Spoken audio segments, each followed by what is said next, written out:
Ayan siya. Actually, so, nang tingin kamukha niya si Grimlock. Yung facial structure niya. Kung naligaw ka sa channel ko, malamang sa malamang ay legit kang 90s kid. Hello mga 90s. So, yeah. Si NBK03, si Bone Crusher. Nagkamali ko na, sabi ko Scavenger. Si Bone Crusher. I-transform naman natin siya into robot mode. Namumove to. Nagro-roll to. So, goes with this one. Ayan. Forma-wise, ayan. May detail dito. May detail dito. Ayan. Yung saan nagmamanding tao. Pati yung labasan ng usok. Ayan, detalyado. Yung pang-scrape ng debris. Na-move to ng konti. Actually, by limitation. Pero alam ko, hindi naman talaga masyado na-move to kasi para sa pang-scoop to ng ng items eh. Unlike sa excavator. Bulldozer siya.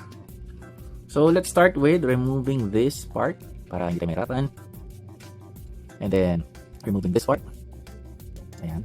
And then, remove this as well kasi magiging part ito ng legs ni Bone Crusher. So, sa inyo kung start nyo yung formation ng legs or yung arms muna, detach natin, tapos yung dito, detach rin natin, yan, detach yan, detach. Again, helpful tong item na to, kung meron yan, hindi yan matalim, para yung boss na, lagay na, yung natin dito, yan, so, detach natin ito, yun, yan, para na, isang dollar, kasi 4, bone niya, para mo siya, sabi ko, 4, hindi ko, or yan, yan, so yan, ito na yan. Tapos i-lock into place. Nakita nyo yan. Lalak lang natin yan. So just be very careful. Ayun. Nakalock na siya. Para secure and tight siya pagka nasa robot mode.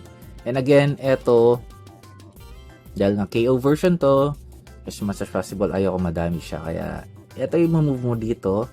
Like I've said, pinaluwang ko yun. So, i-move mo to papunta rito para mag-connect silang dalawa sa leg form. Ayan, so, binaba ko tong section na to, pababa dun. Nasa sa inyo kung gusto nyo talaga magdikit yun, but in my opinion, hindi ko na pupersahin kasi baka may masira lang. This distance is good enough for me. Etong gulong, makikita ninyo pag tin-transform na natin yan, maganda yung kalalabasan. So, best natin ito ganito. Yan. By the way, like I've said before, maaari kailangan i-angat ito ng konti. So, yung feet niya, iharap mo lang. Yan. And then, i-move mo to pababa para maging paa niya.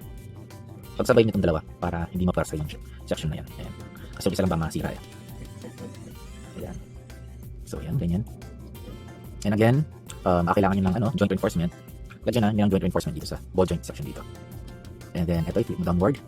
Hindi mahalata. Pero meron yung connection dyan. Ayun. Do the same thing on the other side. Ayan, flip mo downward. Ayun. And then this one, flip mo ganyan, para lumabas yung baril. There we go.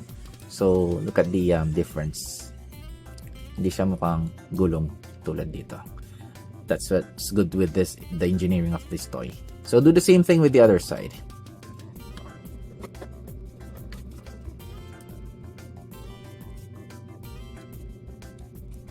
Ayan. So, nabuo na ang kanyang legs. So, sa taas naman tayo, top portion. Ito, i-separate mo lang. Baba mo to. Separate mo. Ayan. Ayan. Simple lang. And then, iharap yung upper portion na kanyang torso or chest part. And then, lagyan ko dito. Ayan. Alam, nalalak to eh. Nalalak ba to?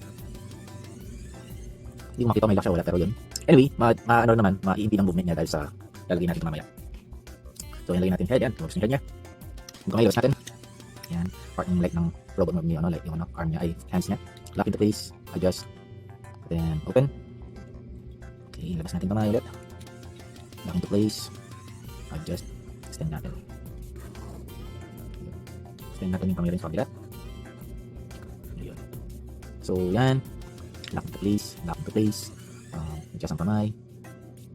Yan, adjust ang kamay.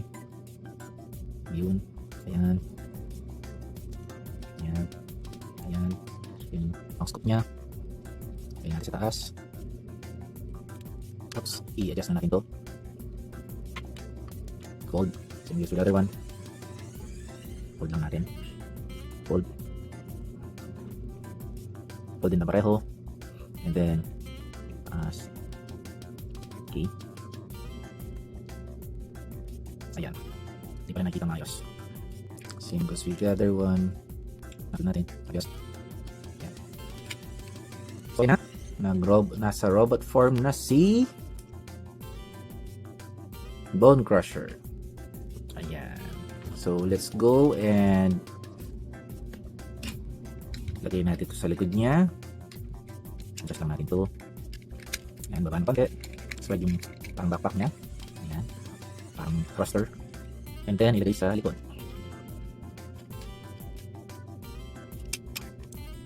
Ayan siya. So, again, etong section na to, pwede yung i-adjust. So, ayan, depending on your preference, you could fold this section para to give way for this backpack. So, ayan. Ganyan lang yung pagka-fold ko dito sa pang-scrape niya dito sa likod. And then, para eto, itong backpack niya, ma-fold mong ganyan. And then, ma-spread mo into like his wings. Ayan siya. Actually, so, nang tingin kamukha niya si Grimlock. Yung facial structure niya. And there you have Bone Crusher. Ayan siya. Ang angas ng form niya. I hope you did love this episode. Please subscribe na. It will help me a lot. And comment na rin. Nagko-comment ako sa lahat ng comment na ibigay nyo dyan. Huwag lang yung i-flood. Hopefully. Ang angas talaga ng unit na to. Hindi tinipid sa engineering. So, bye-bye nyo pa ang mga next episodes ko ng Transformers Constructicons NBK KO version ni Devastator. Stay safe everyone. Cheers. Bye.